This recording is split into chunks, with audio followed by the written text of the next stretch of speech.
Pemirsa, Menteri Keuangan Sri Mulyani telah menyiapkan anggaran khusus di APBN 2022 untuk menyelesaikan pembangunan ibu kota baru di Kalimantan.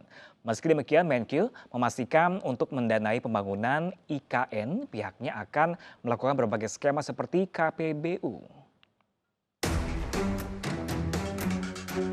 Menteri Keuangan Sri Mulyani Indrawati menyatakan rencana pembangunan ibu kota baru di Kalimantan terus berlanjut.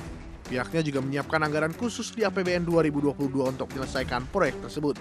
Meski demikian, Sri Mulyani memastikan untuk menandai pembangunan IKN, pihaknya akan melakukan pembiayaan dengan berbagai skema yang inovatif dan tak hanya mengandalkan keuangan negara atau APBN dengan melihat pemulihan ekonomi nasional dan konsolidasi fiskal. Ini semuanya akan kita jaga dengan tadi pembiayaan yang makin kreatif.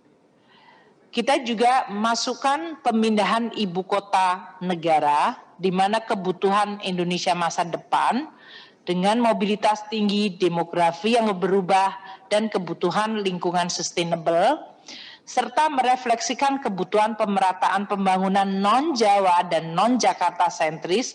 Namun kita juga tahu bahwa cita-cita untuk mencapai kemajuan harus dikombinasikan dengan kemampuan daya dukung keuangan negara. Kami akan terus menjaga dan mengawal dalam tingkat yang rasional dan reasonable sehingga kebutuhan jangka menengah dan jangka panjang terhadap tadi kebutuhan pembangunan, pemulihan ekonomi, konsolidasi fiskal, dan tetap melihat COVID sebagai tantangan jangka pendek tidak akan mengalami perubahan.